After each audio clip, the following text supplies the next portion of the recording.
पहले वो बताएंगे, उसके बाद बुलेटिन में खबरों की ओर चलेंगे। तो जैसा कि आपको बता दें कि ट्रंप ने यह कहा है कि विनाश का कारण बन सकता था भारत और पाकिस्तान का युद्ध। सीज फायर के बाद ट्रंप का यह पहला बयान सामने आया है जिसमें ट्रंप ने यह बयान दिया है। तो दूसरा जो अपडेट है वो ये है कि अमृतसर में रेड अलर्ट खत्म कर दिया गया है और जल्द ही जो सामान्य गतिविधियां हैं उसको शुरू किया जाएगा, क्योंकि अब माहौल सामान्य हो चुका है। वही कल दोपहर 12 बजे देश के डीजीएमओ की ये बैठक होगी और उसके बाद ही उसमें तमाम फैसले लिए जा सकते, क्योंकि ये कहा गया था कि 12 तारीख को कई ऐसी बातचीत है दोनों ही देशों के डीजीएमओ में वो हो सकता है। तो सिंधु जल संधि रद्द करने के फैसले में भी बदलाव संभव है। बड़ी खबर है ये, लेकिन अपडेट यही है कि सिंधु जल समझौता जिसको रद्द करने की बात किया गया था, लेकिन अब उसमें कोई अपडेट आ सकता है। पाक नागरिकों का वीजा रद्द करने का फैसला अभी फिलहाल बरकरार रहेगा। इसमें करंट अपडेट अभी की क्या कुछ है वो हम आपको ये समझा रहे हैं। विपक्ष ने सीज फायर के तरीके पर सवाल उठाया है। तो विपक्ष लगातार ये कहता हुआ नजर आ रहा कि पाकिस्तान जब हमला कर रहा हम उस पर जवाब क्यों नहीं दे रहा, हमें सीज फायर क्यों करना है। कांग्रेस ने सर्वदलीय बैठक की भी मांग की है और स्पेशल सत्र बुलाने की भी मांग कांग्रेस की ओर से लगातार इस पूरे मुद्दे पर की जा रही कि आखिर सीज फायर किया गया तो क्यों किया गया। आईपीएल को लेकर के भी एक अपडेट है कि फिर आईपीएल शुरू हो सकता है। आज या कल बीसीसीआई की बैठक होगी, उसके बाद ये फैसला लिया जाएगा, क्योंकि स्थितियां अब सामान्य हो चुकी है। इसी के मद्देनजर आईपीएल को कब से शुरू किया जाए और कब उसके तारीख को ऐलान किया जाएगा। तो ये जो अपडेट्स थे अभी की वो हम आपको बता रहे थे और ये भी बता रहे थे कि अभी प्रमुख रूप से क्या कुछ आए हैं, चाहे वो ट्रंप के बयान की बात करे, चाहे वो विपक्षियों के सवाल की बात करे, चाहे वो आईपीएल से जुड़ी हुई जो अपडेट है वो हम लगातार आपको बता रहे हैं। तो स्थितियां हालांकि सीज फायर के बाद सामान्य नजर आ रही है, जिसको लेकर के कल दोपहर 12 बजे दोनों देशों के बीच में जो डीजीएमओ है ये बातचीत करते नजर आ सकते हैं। हालांकि आगे क्या कुछ होगा इस पर सभी की निगाहें हैं, सभी नजर बनाए हुए हैं। और साथ ही साथ आईपीएल को लेकर के भी जैसा हमने आपको अपडेट बताया कि बीते दिनों आईपीएल को रद्द किया गया था, लेकिन फिलहाल खबर ये आ रही है कि जल्द ही बहाल किया जाएगा। स्थगित किया गया था आईपीएल को, लेकिन अब जल्द ही बहाल करने की बात आ रही है। हालांकि सिंधु जल समझौते पर एक बार फिर से विचार हो सकता है, एक बार फिर से उस पर फैसला आ सकता है। तो चलिए अब रुख उत्तर प्रदेश की खबरों की ओर। सीएम योगी आदित्यनाथ ने महिलाओं को 1 करोड़ रुपए तक की संपत्ति खरीदने में 1% अतिरिक्त स्टाम्प शुल्क जो है उसमें छूट देने की बात की है। इसका जो लाभ है वो कम से कम 8 लाख महिलाओं को मिलेगा, जिनमें 1 करोड़ रुपए तक की जो रजिस्ट्री पर स्टाम्प शुल्क है उसमें 1% छूट का फैसला प्रभावी होने के बाद महिलाओं के नाम संपत्ति का आंकड़ा तेजी से बढ़ने की उम्मीद है। अनुमान यह भी है कि 1 वर्ष में करीब 4 लाख करोड़ की संपत्ति महिलाओं के नाम दर्ज होगी। वहीं प्रदेश में पारिवारिक संपत्ति में महिलाओं के समान अधिकार देने वाले नियमों से पिछले 3 वर्षों में करीब 3.50 लाख संपत्तियां बहन बेटियों के नाम की गई। राज्य सरकार की इस पहल से महिलाओं की वित्तीय सुरक्षा और स्वायत्तता भी बढ़ेगी। तो बता दें कि स्टाम्प में जहां सिर्फ 5000 फीस थी, इसमें परिवर्तन किया गया, महिलाओं की हिस्सेदारी को बढ़ाया गया। इस फैसले का जो असर है वो महज 3 वर्ष में 3.50 लाख संपत्तियों पर बेटियों और बहनों का जो हक है वो पिता और भाइयों के उनके जो नाम है वो कर दिया गया। वही 2022 में पहले जो है 2022 से पहले की बात करें तो 60,000 संपत्तियों जो महिलाएं की थी उस पर बात थी। सोशल मीडिया के प्लेटफॉर्म तो वही लखनऊ उन्नाव के बीच नया औद्योगिक गढ़ बनाने का जो रास्ता है वो अब साफ हो चुका है। अवस्थापना और औद्योगिक विकास विभाग लैंड बैंक का संकट दूर करने के लिए लखनऊ उन्नाव को इंडस्ट्रियल हब के रूप में विकसित करेगा। और इसी के साथ शुक्रवार को यूपीसीडा के मास्टर प्लान 2041 को सरकार की मंजूरी मिलने के बाद लॉजिस्टिक वेयरहाउस सहित जो तमाम उद्योग है उसके लिए निवेश की नई जमीन का रास्ता खुल गया। अकेले इस बेल्ट से ही 25 से 30 हजार करोड़ का संभावित निवेश होगा। नए मास्टर प्लान 2041 के तहत 30,767 हेक्टेयर क्षेत्र के नए औद्योगिक क्षेत्र का विकास होगा।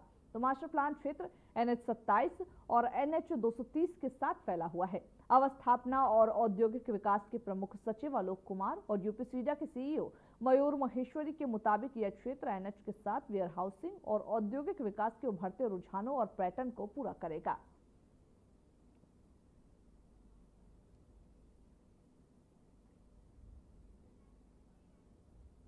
वह अंडला में विकसित हो रहे डिफेंस कॉरिडोर के अलीगढ़ नोट में सीमा पर प्रयोग होने वाले जो विशेष किस्म के ड्रोन, माइंस और सेंसर सरीखे रक्षा उत्पाद जल्द ही बनाना शुरू हो जाएंगे।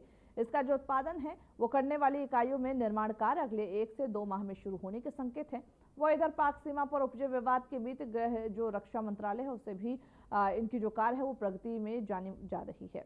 देश के इस महत्वाकांक्षी प्रोजेक्ट की आधारशिला प्रदेश के मुख्यमंत्री की मौजूदगी में प्रधानमंत्री नरेंद्र मोदी ने 14 सितंबर 2021 को रखी थी। इस नोड में 20 आवंटियों को प्लॉट आवंटित किए गए थे, जिनमें से 3 जो यूनिट है उनमें उत्पादन भी शुरू हो गया। हालांकि अभी तक जो यूनिटें उत्पादन कर रही हैं उनमें एक निजी क्षेत्र के हथियार कारतूस बना रही, दूसरी सैटेलाइट मार्किंग कर इसरो को देती है, तीसरी जो है वो कुछ अन्य तरह के उपकरण बनाती है। सीधे रक्षा उत्पाद बनाने वाली 2 इकाइयां अगले माह शुरू होने के संकेत है, जिनमें ड्रोन के अलावा सेनाओं की आपूर्ति होने वाले कई प्रकार के उत्पाद बनेंगे। हालांकि इनमें से एक इकाई अपनी पुरानी यूनिट पर कुछ उत्पाद बना भी रही है।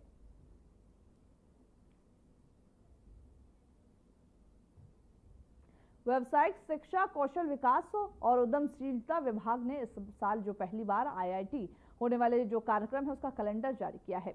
वही आईटीआई में जिनमें जिला और मंडलों के प्रमुख आईटीआई में हर महीने रोजगार मेला लगेगा और वही हर महीने अप्रेंटिसशिप जो है उसके मेले का भी आयोजन किया जाएगा। इसके लिए तिथि भी निर्धारित कर दी गई है। वही विभाग की ओर से जारी साल भर के कार्यक्रम के कैलेंडर के मुताबिक हर महीने कई कार्यक्रम आयोजित किए जाएंगे और साथ ही साथ हर महीने की 21 तारीख को रोजगार और 30 तारीख को अप्रेंटिसशिप का जो मेला है उसका आयोजन किया जाएगा, जिससे लोगों को और युवाओं को खासतौर से राहत मिलने की उम्मीद है।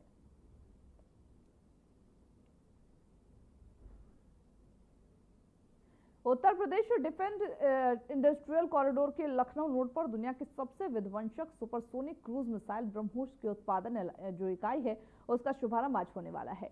Uttar Pradesh defence industrial corridor के लखनऊ नोड पर दुनिया की सबसे विध्वंसक सुपरसोनिक क्रूज मिसाइल ब्रह्मोस के उत्पादन इकाई का शुभारंभ होने जा रहा। रक्षा मंत्री राजनाथ सिंह डिजिटल माध्यम से इस समारोह में शामिल होंगे और मुख्यमंत्री योगी आदित्यनाथ के साथ इसका उद्घाटन भी करेंगे। यह कदम उत्तर प्रदेश और भारत की जो डिफेंस है उसको आत्मनिर्भर और मजबूत करने और साथ ही साथ भारत पाकिस्तान के बीच जो तनाव चल रहा है उनमें सामरिक शक्ति को नई धार देने की दिशा में मील का पत्थर साबित होगा। इस अवसर पर मुख्यमंत्री योगी आदित्यनाथ और रक्षा मंत्री Rajnath Singh titanium and super alloys material plant यानी कि स्ट्रेटेजिक मटेरियल टेक्नोलॉजी कॉम्प्लेक्स का भी उद्घाटन करेंगे।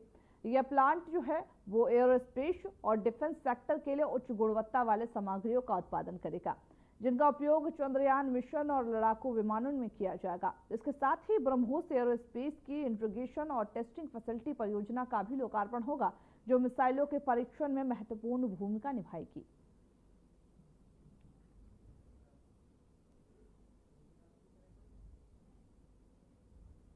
वही सीमा पर तानातानी से ट्रांसपोर्ट का कारोबार प्रभावित हुआ है। ट्रांसपोर्ट नगर से जम्मू कश्मीर, पंजाब, शिमला रूट पर ट्रकों का आवागमन 15 दिनों से पूरी तरीके से ठप है, जिससे कि 10 करोड़ रुपए का कारोबार का नुकसान हुआ।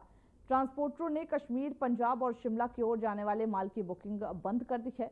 वही साथ ही ट्रांसपोर्ट नगर में 250 ट्रक खड़े करके जहां चालक घर चले गए। ट्रांसपोर्टर्स आसिफ ने यह भी बताया कि 15 दिनों से ना तो लखनऊ से जम्मू कश्मीर, पंजाब, शिमला रूट का माल बुक करके लोडिंग की गई और न ही इन राज्यों से आने वाले माल की अनलोडिंग हुई है।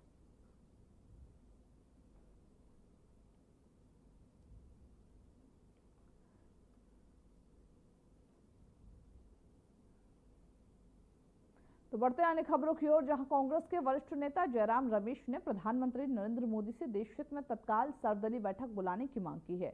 उन्होंने यह कहा कि संसद का विशेष सत्र आयोजित किए जाए ताकि देश सामूहिक संकल्प और एकता का प्रदर्शन कर सके। जयराम रमेश ने यह भी मांग की कि कश्मीर के पहलगाम में हुए आतंकी हमले, ऑपरेशन सिंदूर और वॉशिंगटन डीसी में जो हालिया वाकया हुआ है, हालिया घटनाक्रम हुआ है, उसके मद्देनजर रखी गई है। उन्होंने यह भी कहा कि इन गंभीर मुद्दों पर सभी जो दल हैं उनकी राय ली जानी चाहिए और राष्ट्रीय स्तर पर एक ठोस कदम अपनाना बेहद जरूरी है।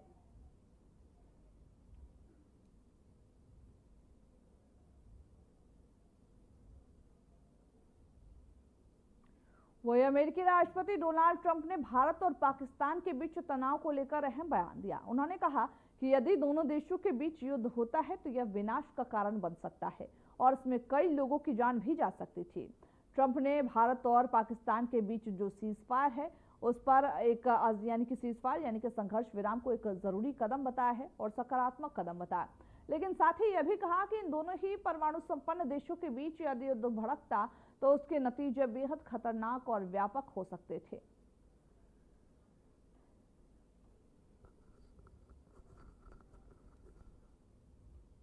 तो जहां ट्रंप ने युद्ध विराम यानी कि सीज फायर के बाद एक बड़ा बयान दिया। उन्होंने कहा कि अगर दोनों ही देशों के बीच आने वाले दिनों में युद्ध भड़कता तो हो सकती थी तस्वीरें कुछ और अलग होती, क्योंकि आपको यह भी बता दें कि जब सीज फायर का ऐलान हुआ तब यह कहा जा रहा था कि ट्रंप ने ही दोनों देशों के बीच समझौता कराया है।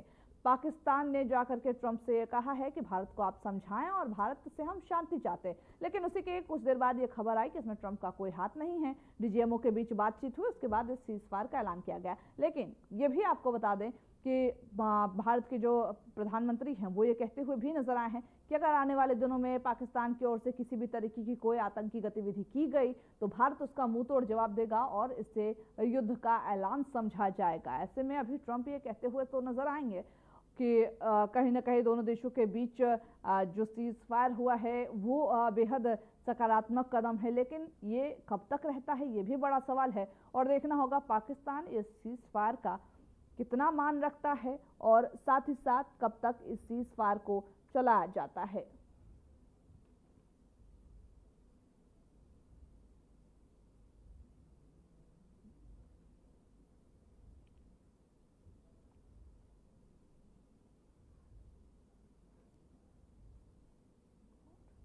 तो ट्रंप ने जहां युद्ध को खतरनाक बताया है, क्योंकि युद्ध में देखिए केवल युद्ध में सेना की ही हानि नहीं होती है, जो आम नागरिक हैं उनकी भी काफी हानि होती है।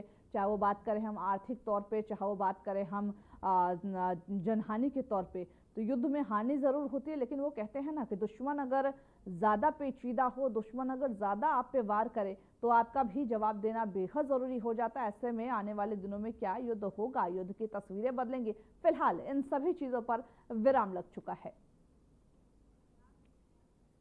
वही महाराष्ट्र के उप मुख्यमंत्री एकनाथ शिंदे ने रविवार को एक तीखा बयान देते हुए कहा कि पाकिस्तान के डीजीएमओ ने भारत से संपर्क कर संघर्ष विराम की पहल की थी।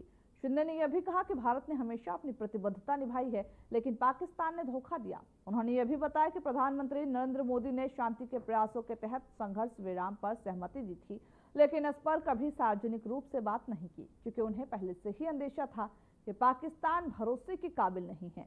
शिंदे ने जोर देकर कहा कि पाकिस्तान जानता है कि अगर वो भारत से भिड़ेगा तो हार तय है। जब सीज फायर हुआ था तो उसकी पहल भी पाकिस्तान के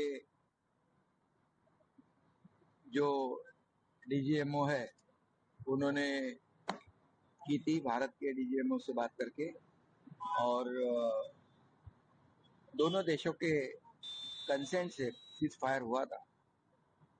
भारत तो हमेशा जो कमिटमेंट करता है उसको पूरा करता है, लेकिन पाकिस्तान की ये हरकत ये बेईमानी है। और इससे पहले भी उन्होंने कई बार ऐसा उल्लंघन किया है शस्त्र संधि का।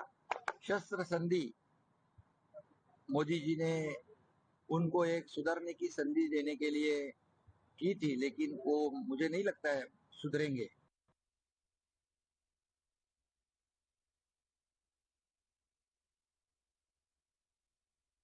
आरएसपुरा सेक्टर में सीमा पार से हुई गोलीबारी में शहीद हुए राइफलमैन सुनील कुमार का पार्थिव शरीर आज उनके त्रेवा गांव स्थित घर लाया गया। जैसे ही शहीद का शव गांव पहुंचा, माहौल गमगीन हो गया और लोगों की आंखें नम हो गई। गांव में देशभक्ति के नारों के साथ लोगों ने अपने वीर सपूत को अंतिम श्रद्धांजलि अर्पित की। पूरे इलाके में शोक की लहर है, वहीं जबकि जो प्रशासन है और सेना के जो अधिकारी है वो श्रद्धांजलि देने पहुंचे हैं।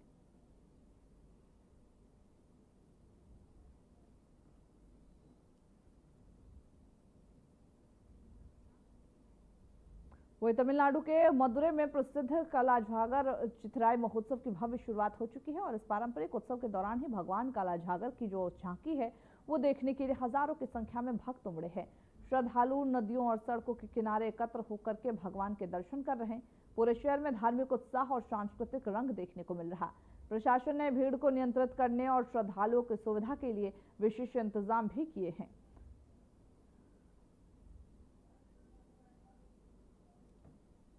तो जहां ये एक विशेष त्योहार के तौर पर, एक विशेष महोत्सव के तौर पर काला झागर को मनाया जाता है, जिनमें जो तमिलनाडु के लोग हैं उनके अंदर एक अलग ही आस्था है। जिनमें तस्वीरें में भी आप देख सकते हैं किस तरीके से भारी भीड़ उमड़ी पड़ी है और सभी के सभी भगवान के दर्शन के लिए वहां पर खड़े हैं। और साथ ही साथ इस महोत्सव के मद्देनजर सुरक्षा के भी कड़े इंतजाम किए गए ताकि किसी भी तरीके की कोई अनहोनी ना हो और ज्यादा भीड़ अनियंत्रित ना हो, इसके मद्देनजर भी तमाम प्रयास किए गए हैं। तो इस त्योहार का भी अपना एक उत्साह है, अपना एक जो आस्था है लोगों के अंदर वो देखी गई है। लाखों की संख्या में जो लोग हैं, हजारों की संख्या में वहां पर पहुंचे हैं और वहां पर इस त्योहार को, इस महोत्सव को मनाते हुए नजर आ रहे हैं।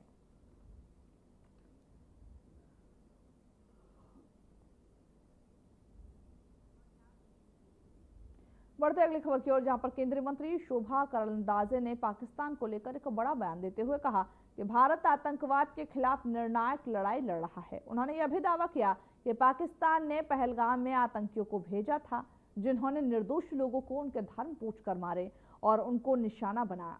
वही शोभा करंदलाजे ने यह भी कहा कि भारत सरकार और हमारे जो जवान हैं उन्होंने तत्परता से जवाबी कार्रवाई की। हम देश, सरकार और सशस्त्र बलों के साथ हैं।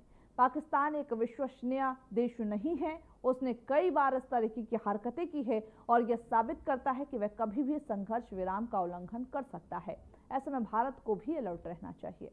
पाकिस्तान ने पहलगाम को टेररिस्ट को भेजा, आतंकवादी को भेजा, उधर मासूम लोगों को धर्म पूछकर मार दिया। उसको रिटेलिएट करने का काम भारत सरकार ने किया है, हमारे फौजियों ने किया है। आज देश के साथ हम सब खड़े होना है, हम सब देश के साथ खड़े हैं, ऐसा संदेश इधर से जाना है। ऐसे काम हम कर रहे हैं। आज बैटरायनपुरा में, विद्यारण्यपुरा का ये धरती में सब लोग इकट्ठा होके हम देश के साथ है, हम सरकार के साथ है, हम फौजियों के साथ है। आप आगे बढ़िए, हम आपके पीछे हैं।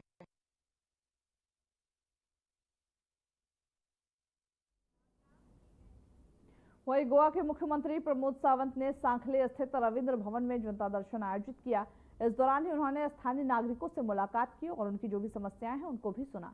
मुख्यमंत्री ने इस अवसर पर लोगों से संवाद किया और उनकी जो शिकायतें हैं उसको तत्परता से समाधान करने के लिए निर्देश भी दिए हैं। वही मुख्यमंत्री प्रमोद सावंत ने जनता से कहा कि हमारी जो सरकार है वो जनता के प्रति अपनी जिम्मेदारी को लेकर पूरी तरीके से प्रतिबद्ध है।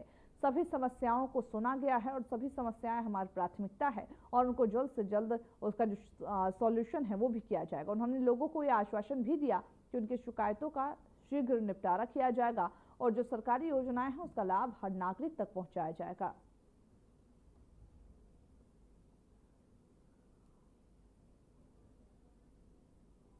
तो जहां सीएम प्रमोद सावंत ने जनता दर्शन किया और इसी के मद्देनजर ही जनता दर्शन कर लोगों की समस्याएं को सुना।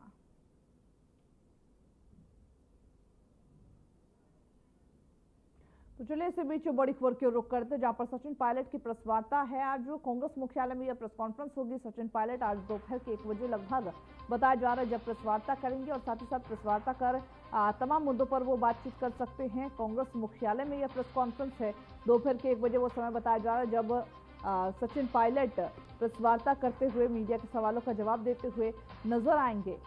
तो आज सचिन पायलट प्रेस कॉन्फ्रेंस करेंगे। दोपहर के 1 बजे वो समय बताया जा रहा है और कई ऐसे मुद्दे हैं क्योंकि लगातार ये देखा जा रहा है कि विपक्ष जो बीते दिन सीज फायर हुआ भारत पाकिस्तान के बीच में उसको लेकर के भी बात करता नजर आया। तो हो सकता है सचिन पायलट अपने प्रेस कॉन्फ्रेंस में इस बात को लेकर के इस मुद्दे को भी उठाएं।